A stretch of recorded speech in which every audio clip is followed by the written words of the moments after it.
A veteran reporter for the New York Post has been placed on leave after writing a damning report on President Donald Trump's pick for DEA administrator.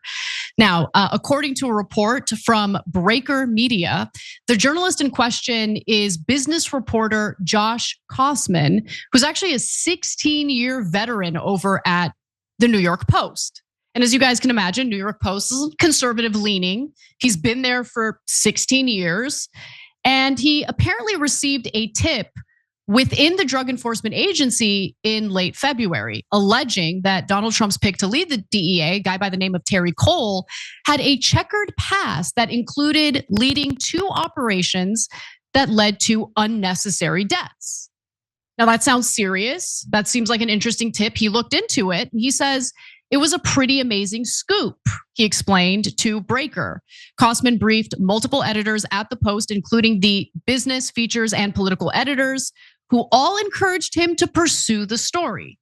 Now, he was able to get 2 sources to even speak to him on the record, in addition to over a dozen DEA top officials, former DEA top officials.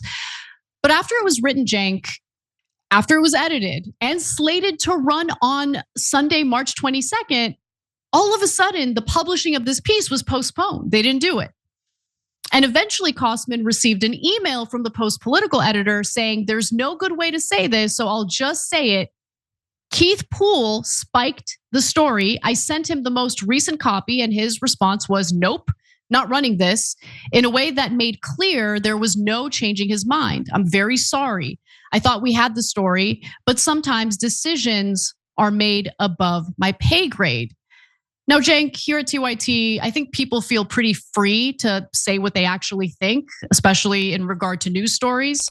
I think you have a pretty reasonable red line. You don't want people who work for you going around calling you a bitch, for instance. But freedom of opinion is obviously something that's allowed here. But I'm starting to think we might be one of the only places where that's allowed. Yeah, for sure. So look, let's do general rules, and then we'll talk about us in New York Post a little bit. So first off, everyone has a bias. And so all the media should be honest about their perspective. But mainstream media isn't. They're the most dishonest out of all of the media. And so I want to be clear about who mainstream media is and why I'm calling them the most dishonest. Because I'm not saying that they make up the most amount of lies. Can you find a right-wing show that just makes up nothing but lies? Yeah, of course.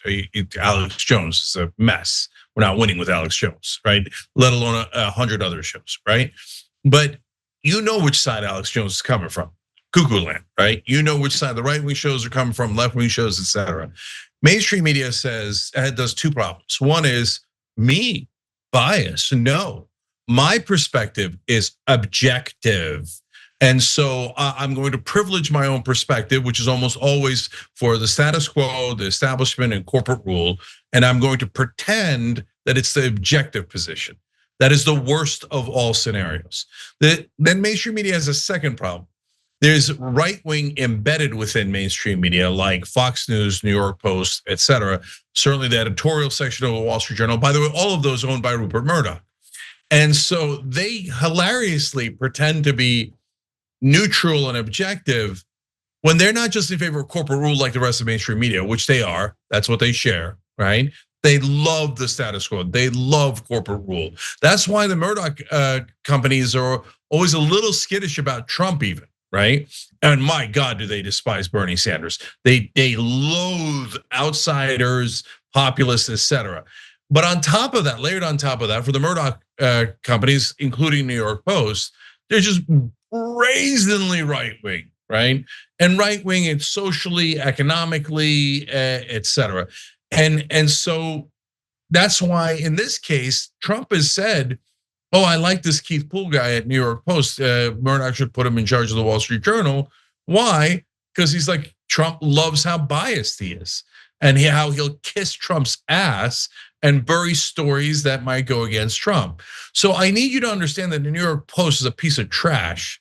It's useless, absolutely, utterly useless. It's in fact counterproductive because it puts out nonsense propaganda. Even if you're in the right wing, remember They barely tolerate Trump. This is for giant corporate propaganda, okay? So in this case, they trashed this perfectly good piece. But look, if you're in the right, this piece was not political. The guy, the things that he found out about this person who was being nominated was apparently enormous incompetence that got people killed. So why would you not want to know that? Why don't you just pick a different right winger who is not enormously incompetent? But with Donald Trump, no, he's thin-skinned. And so he just cannot ever tolerate being wrong about anything. So when they spike this story and they bury the truth, Trump's gonna love it. And that's why they did it. Now, we're never gonna know exactly what was written in Kosman's piece. However, a day before Cole's Senate Judiciary hearing, a different publication broke the story, right? A similar article with a similar subject matter. So we get a sense of what was likely gonna be reported by the New York Post, but that story got spiked. So CNN wrote on April 29th, years ago, the Drug Enforcement Administration was shaken by a pair of particularly deadly overseas incidents. A botched operation by a US vetted Colombian police squad that left 10 local officers dead, and a cartel's brutal retaliation in a small Mexican town that killed dozens. The first of the deadly overseas incidents noted in the letter came in 2006 in Bogota, where Cole was stationed as a special agent, according to his online resume. An elite group of 10 anti-narcotic Colombian police officers who were polygraphed by the DEA as part of its vetting process and worked directly with Cole, according to agents who served with him, were gunned down by a platoon of Colombian soldiers later convicted of working for drug traffickers.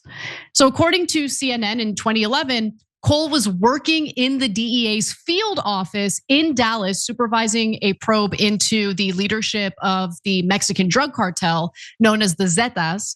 And in early 2011, the Zetas carried out a mass murder that was later the subject of a year-long investigation published jointly by ProPublica and National Geographic.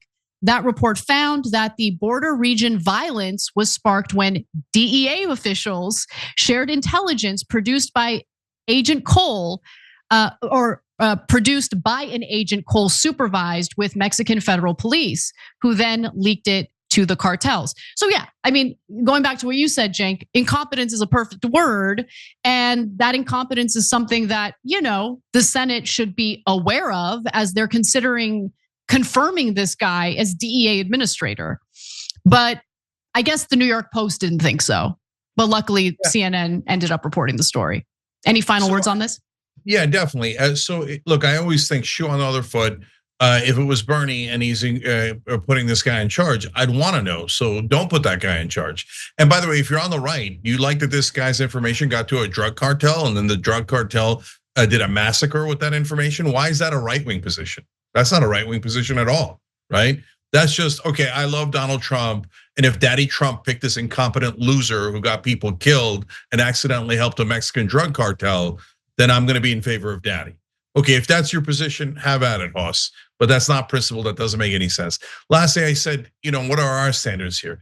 Look, there's 3 simple standards that to me make sense for any news organization. One is you cannot play with the facts. Yeah, we did tell people, our hosts have different positions. I'm on the left. I'm an economic populist. No one is confused about that. Everybody knows it. In fact, I'll say it, and then people on the left won't even believe it. They're like, "No, I think you're something else." All right, I don't really care. So they can go do whatever the hell they want.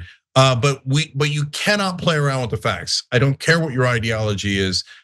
Facts are paramount. If they're not paramount in a news organization, it's not a news organization. Okay. Number 2, you're not allowed to call for violence. And number 3, you're not allowed to do rando, weirdo attacks against your colleagues. These are not complicated rules. They make a lot of sense. I wish all news organizations had this. And then outside of that, do the news, and give me your real opinion. There's nothing wrong with your opinion, no matter where it is on the political spectrum.